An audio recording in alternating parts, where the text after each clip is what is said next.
বিজেপির পর্যালোচনা বৈঠক ছিল আজ, যে বৈঠকে শুভেন্দু অধিকারীর সংবাদ মাধ্যমের সামনে প্রকাশ্যেই একের পর এক মন্তব্য ঘিরে এই মুহূর্তে তুমুল জল্পনা এই মুহূর্তে রাজ্য রাজনীতি। শুভেন্দু অধিকারী যা যা বললেন, যা যা বললেন না, অথবা যা বলতে গিয়ে অন্য কথা বলে ফেলেছেন বলে, বা অন্য কথা বেরিয়ে গেছে বলে, অথবা যার ভিত্তিতে এমন কথা বেরিয়ে গেছে বলে শুভেন্দু কিছুক্ষণ পর সাংবাদিক বৈঠকে দাবি করলেন, তার সবটাকেও যদি হুবহু সত্যি বলে ধরে নিই, মানে সকাল 11টায় করা তার মন্তব্য সত্যি, আবার দুপুর 3টে সাংবাদিক বৈঠকে করা তার মন্তব্য সত্যি, একই রকম সত্যি, হুবহু সত্যি, এটাও যদি মেনে নিই, তাহলেও কিন্তু বিরাট বড় প্রশ্ন চিহ্ন হয়ে থেকে যাচ্ছে অনেকগুলো কথা। এ রাজ্যে বিজেপির গত লোকসভা নির্বাচনে যে ফল, তা নিশ্চিতভাবেই বিজেপির একেবারে নিচুতলা কর্মী থেকে উঁচুতলা নেতা পর্যন্ত কারুর মনোপুত নয়, মনোমত নয়, নিয়ে নতুন করে সত্যি কোনো খবর আপনাদেরকে দেওয়ার নেই। কিন্তু সে ফলের কারণটা কি, আর কোন পথে গেলে এমন ফলের পুনরাবৃত্তি হবে না, বিজেপি ঘুরে দাঁড়িয়ে আরও এগিয়ে যেতে পারবে, তা নিয়েই তো পর্যালোচনা বৈঠক ছিল। সেই বৈঠকে সংবাদ মাধ্যমের সামনে প্রকাশ্যে অন্তত 3 নেতার বক্তব্য পেশ করার সুযোগ ছিল। তারই মধ্যে একজন শুভেন্দু অধিকারী, অপরজন সুকান্ত মজুমদার, এবং সেই বক্তব্য পেশ করতে গিয়েই শুভেন্দু যা বললেন, তাতেই অনেকগুলো নতুন প্রশ্ন সামনে চলে। বিজেপির ঘুরে দাঁড়ানোর পথ সত্যি কোনটা, কোন পথে গেলে বিজেপি এ রাজ্যে ঘুরে দাঁড়াতে তো পারবেই, লোকসভা নির্বাচনের এত খারাপ ফলের পুনরাবৃত্তিও আটকাতে পারে। কিন্তু শুভেন্দু শুরুতেই যা বললেন, তাতে রীতিমতো আলোড়ন তুলে দিল বিজেপির ভিতরে অবশ্যই, এবং বাইরে সার্বিকভাবে রাজ্য রাজনীতিতে। কি বললেন শুভেন্দু অধিকারী, প্রথমে সেই কথায় নজর রাখবো।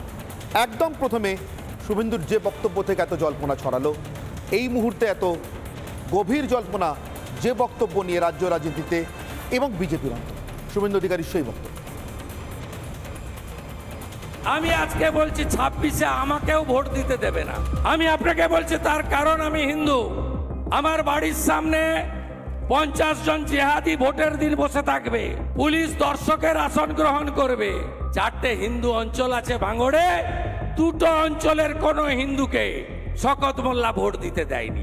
একটু দূরে বেঙ্গল কেমিক্যালের কাছে যান, মানিকতলা উপনির্বাচন, একটা হিন্দু, আর হিন্দি কথা বললে তো ছেড়ে দেন, ঘর থেকে নামতে দেয়নি। আমার we don't need anything, we need democracy in Bengal. আগে বিজেপি হলে বিরোধী হলে আটকাতো, হিন্দু বলে ভোট দিতে দেয়নি। সংখ্যা 50 লাখ। আমিও বলেছি রাষ্ট্রবাদী মুসলিম, আপনারাও বলেছেন সবকা সাথ সবকা বিকাশ। আর বলবো না, বলবো जो हमारे साथ हम उनका साथ, सबका साथ सबका विकास बंद करो, नो नीड संख्यालघु मोर्चा। सबका साथ सबका विकास बंद करो, नो नीड সংখ্যালঘু মোর্চা। এরপরে আমি সরাসরি কয়েকটা প্রশ্ন তুলেছিলাম, জিজ্ঞাসা করেছিলাম, আমি তার পুনরুক্তি করতে চাই না। কি প্রশ্ন করেছিলাম, কি জিজ্ঞাসা করেছিলাম, রইল আপনাদের সামনে। এমনকি দলের সংখ্যালঘু মোর্চার পর্যন্ত প্রয়োজন নেই, শুভেন্দু অধিকারী কথাগুলো কেন বলছেন? এবং সব থেকে বড় প্রশ্ন শুভেন্দু অধিকারীর এই কথাতে সুকান্ত মজুমদার ছেড়ে দিলাম, অমিতাভ চক্রবর্তী ছেড়ে দিলাম, বিজেপির সর্বভারতীয় নেতৃত্বের অনুমোদন আছে তো, যাদেরকে তিনি সাংগঠনিক দুর্বলতা বা সাংগঠনিক কি কারণে পরাজয় বলে রিপোর্ট দিয়ে এসছেন বলে জানাচ্ছেন? তার কারণ গোটা ভারতে মুসলিম ভোটের 92% কংগ্রেস বা ইন্ডিজোটের পকেটে যাওয়ার পরও, এবং এই নির্বাচনের রেকর্ড ভোট ইন্ডিজোট মুসলিম ভোট পাওয়ার পরেও কিন্তু বিজেপি দল হিসেবে সর্বভারতীয় সাংগঠনিক পরিকাঠামোতে এমন কোনো সিদ্ধান্ত নেয়নি যে তারা সংখ্যালঘু মোর্চা তুলে দেবে, তারা রাষ্ট্রবাদী মুসলিম শব্দটা ব্যবহার করবে না, অথবা প্রধানমন্ত্রীও এমন কোনো লক্ষ্য ঘোষণা করেননি, এমন কোনো নতুন লক্ষ্যের কথা বলেননি যেখানে সবকা সাথ সবকা বিকাশকে পিছনে সরিয়ে দেওয়া হচ্ছে, নতুন কোনো লক্ষ্য সামনে আনা হচ্ছে। এখনো পর্যন্ত নরেন্দ্র মোদী কিন্তু গোটা দেশের জন্য সবকা সাথ সবকা বিকাশের কথাই বলেন। আমার এই নিউজরুম থেকে ব্যাখ্যা, বিশ্লেষণ এবং প্রশ্ন তোলার পর কিছুক্ষণ পর শুভেন্দু অধিকারী একটি সাংবাদিক বৈঠক করেন। নিশ্চিতভাবে এই ক্ষুদ্র সাংবাদিকের নিউজরুম বিশ্লেষণের সঙ্গে শুভেন্দু অধিকারীর সাংবাদিক বৈঠকের কোনো যোগই থাকতে পারে না, এবং নেই বলেই আমার বিশ্বাস। তবুও কয়েক ঘন্টার ব্যবধানে যেভাবে বদলালো শুভেন্দু অধিকারীর বক্তব্য, এবার নজর রাখবো সেখানে। আমার লেটারে একটা ফ্যামিলি, মুসলিম ফ্যামিলি 7.5 লাখ টাকা পেয়েছে ক্যান্সার পেশেন্ট। আমার লেটারে একটা মুসলিম ফ্যামিলি 30 লক্ষ টাকা পেয়েছে আপনার বোন মেরো ট্রান্সপ্লান্ট করতে। সেই ফ্যামিলি যখন বলে যে আপনি হিন্দুদের দল করেন, আপনাকে ভোট দেব না, সে যন্ত্রণার বহিঃপ্রকাশ আজকে আমি ইন ফ্রন্ট অফ মিডিয়া করেছি যে সবকা সাথ, সবকা বিকাশ, সবকা বিশ্বাস, সবকা প্রয়াস, এটা মোদিজির, প্রধানমন্ত্রীজির স্লোগান। এই স্লোগান শুভেন্দু অধিকারী বলাতে বদলে যাবে না। এনডিএ গভর্নমেন্টের এজেন্ডা, সবাইকে সাথ নিয়ে চলো, সবার বিকাশ ঘটাও। It's also BJP agenda. আমি কেন বলেছি সেটা রাজনৈতিকভাবে, নট প্রশাসনিক বা ডেভেলপমেন্ট, দুটো পার্টকে আলাদা করুন। সরকার এবং রাজনীতি দুটো আলাদা। অ্যাজ এ পলিটিক্যাল ফাংশনারিজ আমি বিজেপির মিটিংয়ে বলেছি যে পশ্চিমবঙ্গ বিজেপির উচিত আমার সাথে যে আছে আমি তাকে সাথে নিয়ে চলব, যে আমার সাথে আসবে না তার থেকে আমার দূরে থাকা ভালো, ঝগড়া করার দরকার নেই। ইমাম সাহেব পরিষ্কার ডেকে বলেছে ধর্মীয় স্থানে, না ডেকে বলেছে যদি বুথে বিজেপির ভোট বেশি পড়ে তাহলে বুঝে নেব মাইনরিটি মোর্চা তাদের পরিবারের ভোট দিয়েছে। তোমাদের বাড়ির কেউ ইন্তেকাল করলে, মারা গেলে মাটি দেওয়ার সময় যে প্রেয়ার হয় কোনো ইমাম যাবে না। This language uttered by a imam in my electoral constituency Nandigram. যে নন্দীগ্রামে রাজ্যের মুখ্যমন্ত্রীকে পরাজিত করার শ্লাঘা সঙ্গে করে শুভেন্দু অধিকারী আজও রাজনীতি করেন, সেই নন্দীগ্রামে এক ইমাম নাকি এহেন মন্তব্য করেছেন। স্বাভাবিকভাবেই আমি ওই জন্য শুরুতেই বলেছিলাম যে অভিমানে কি এতটা কট্টর, জিজ্ঞাসা করেছিলাম, এবং কেন এখনও বলছি যে ব্যাখ্যা করলেন কিন্তু সরলেন না। কেন বলছি?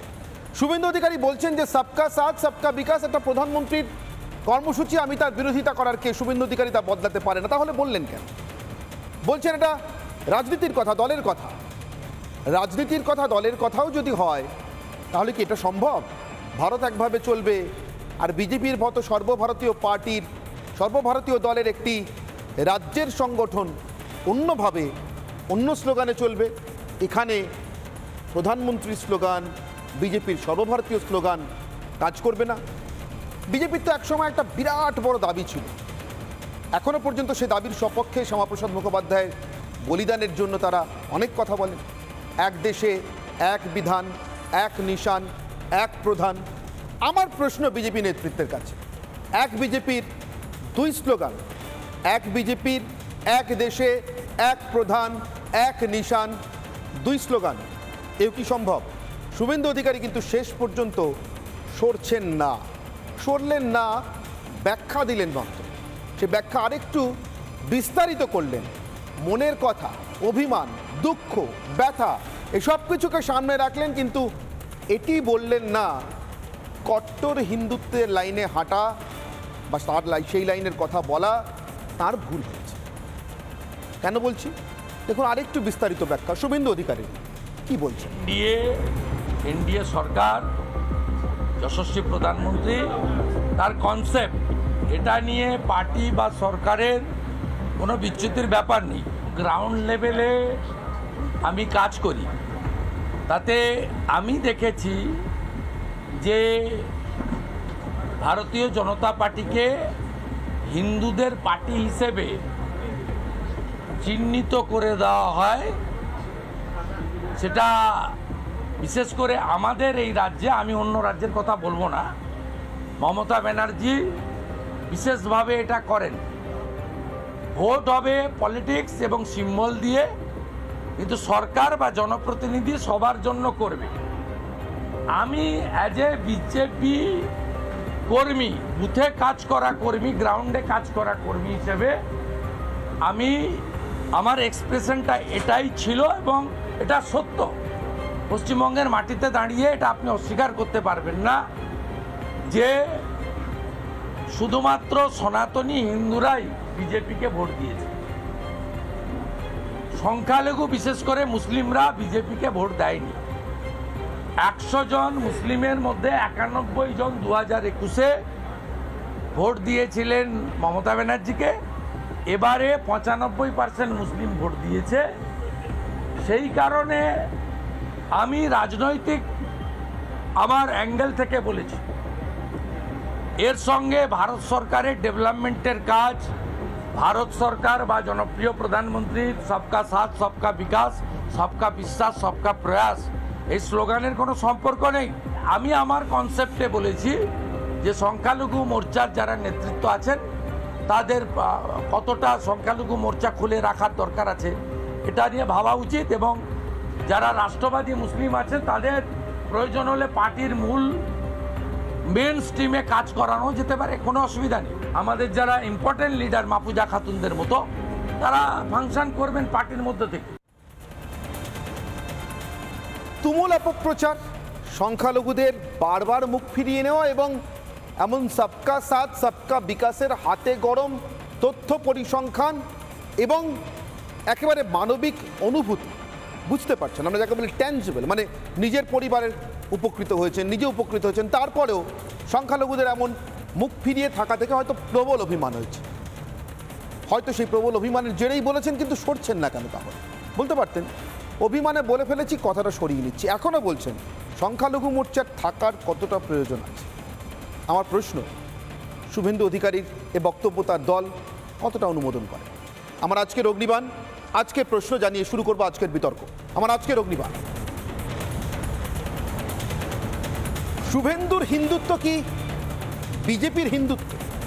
যদি শুভেন্দু অধিকারী কট্টর হিন্দুত্বের লাইনে হাঁটছেন ধরে নিই, দল থেকে সংখ্যালঘু মোর্চা তুলে দেওয়ার কথা বলছেন, তার সওয়াল করছেন, তার পক্ষে সবকা সাথ সবকা বিকাশ অন্তত পশ্চিমবঙ্গে মুলতবি রাখার কথা বলছেন আমাদের সঙ্গে যারা শুধুমাত্র তাদের জন্যই আমরা, মানে বিজেপির কথা বলছেন, তাহলে শুভেন্দু অধিকারী কি সত্যি সত্যি বিজেপির হিন্দুত্বের লাইনে হাঁটছেন?